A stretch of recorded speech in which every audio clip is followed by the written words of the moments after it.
All right. Hi, everyone. This is Tyler Verhoff coming at you with my AEP 855 Module 9 case study. Section 1, Summarization. Our case study starts out with Assistant Principal Richard Inman, who oversees Rocket Junior High. Richard does the best job that he can to build a rapport with his students by attending after-school events and talking to students in the hall. A teacher reports to Richard that she saw an exchange between two students in the hallway. She thinks drugs may have been involved. The two students, James, a 15-year-old with a prior misconduct from a rough neighborhood, and David, an honor roll student and musician with no previous misconduct. Richard instructs the police officer to pick up James and David from class. With everyone present in the office, Richard or Mr. Inman asked what had taken place in the altercation in the hall. James states with force that he was just giving David his brass knuckles to hold till after school, as James needed to take care of business. David refuses to talk and just sobs. Brass knuckles are considered a weapon and are prohibited by Rocket Junior High. The officer detains both students to the detention facility, charging both students with felony possession of a weapon on school grounds. Section 2, we're transitioning to legal and ethical issues. Brass knuckles are a prohibited weapon, and possession of which holds a felony offense. Charges could be pressed against David, destroying any chances of a bright, successful future.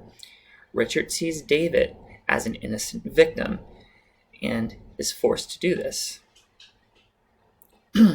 If charges could be filed against James, demolishing him of any job pursuit, as well as college. However, unlike David, James has already admitted to forcing David to hold the brass knuckles.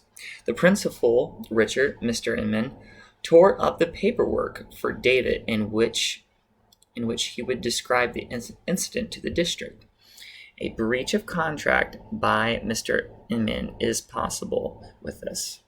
Richard could possibly be reprimanded if he does not fill out the paperwork for David. Moving on to Section 3. And I kind of synthesized into one sentence what exactly happened. So, two junior high students, David and James, are facing felony charges of weapon possession on school grounds. James forced the other student, David, to hold the weapon for him. In Section 4, we're looking at synthesizing the facts. And I categorized in 3 columns: people, place, and programs. What we know. We know for the people that Mr. Inman, the assistant principal, is in charge. The police officer, James, David, the teacher in the hall, David's mother, and the director of secondary education. We do not know if there is additional administrators or if the head principal is involved.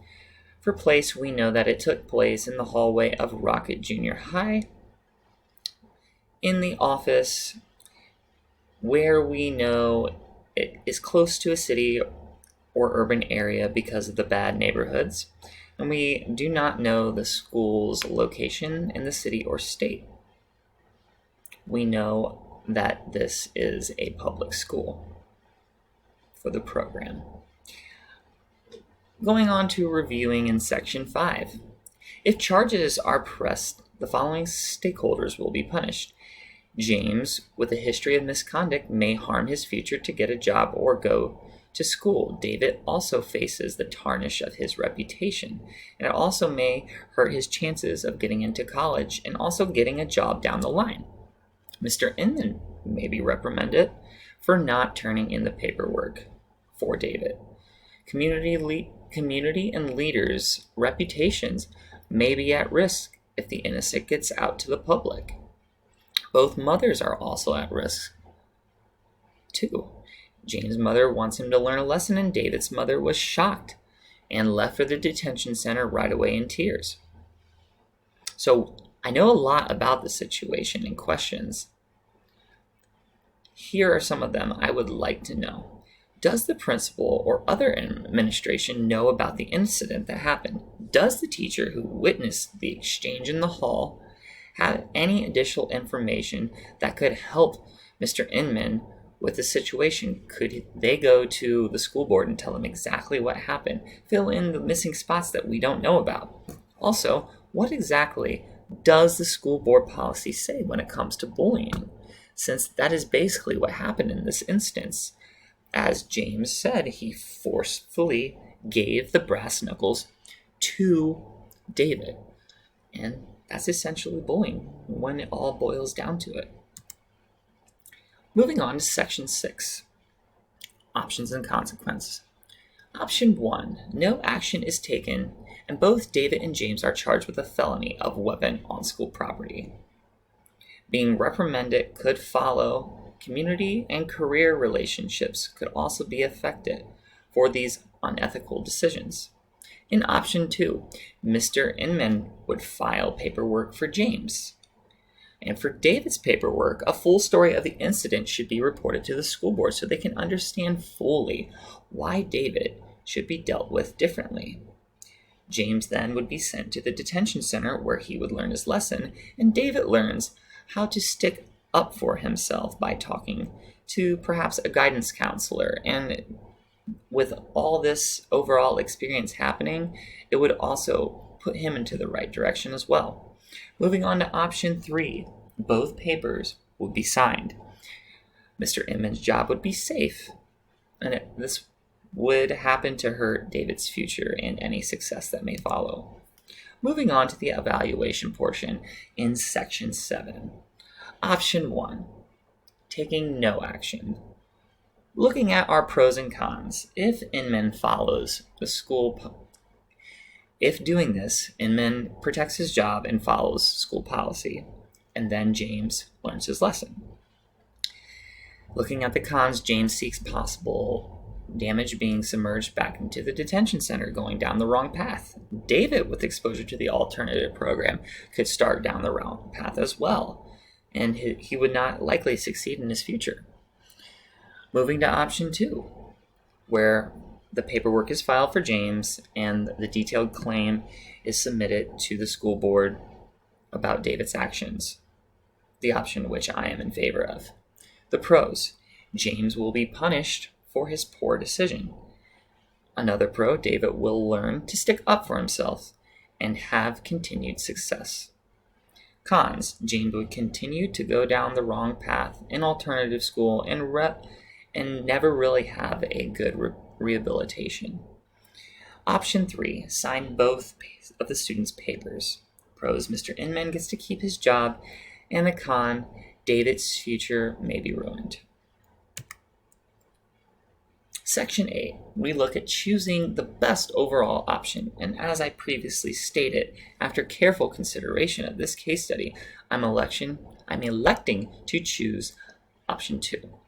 Out of all the options, I feel like option 2 helps out each of the parties involved, giving them positive options.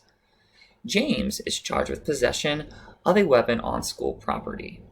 He is sent to alternative school where he will hopefully learn a lesson for his actions. With this option, David is not charged because of the honest report sent by Mr. Inman to the school board, protecting David and getting him the help that he needs to stand up for himself. Mr. Inman is also not reprimanded and gets to keep his job.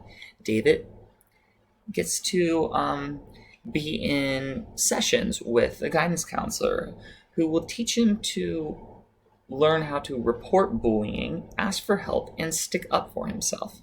David also learns a valuable lesson and continues to succeed in his other interests in life. Section 9, we're going to be looking at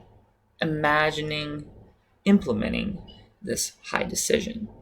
It's a very difficult decision. First off, I would meet with both students separately with an additional member of administration in my room to witness, and I would talk to them both very calmly about what would happen. Next, I would discuss what is expected from them in each of their punishments in these individual meetings. Then I would schedule a meeting with David's mother and explain the situation and how David was forced into the incident and was a victim and will not be charged and will seek advice from a counselor and have multiple sessions. After that, I would contact the counselor and tell them the situation, making sure David has appointments weekly. Following this, I would talk to the alternative school and officer about James' charges. Then I would call James' mother and inform her about her son and all the proceedings that would follow. Lastly, I would consult with the school board on the issue to make sure all legal action and proceedings are taken care of. In section 10, we're looking at my reflection. This assignment correlated perfectly with the standard. The case study really put me in a difficult situation as a leader. It had my brain working on all levels. In the end, I had to ask myself this question: what option best benefits everyone involved? Situations just like this happen all the time for principals, and we have it rough. I feel as if I was very lucky to encounter this assignment, and it will better help me make different decisions, help me make difficult decisions in the future. Thank you very much.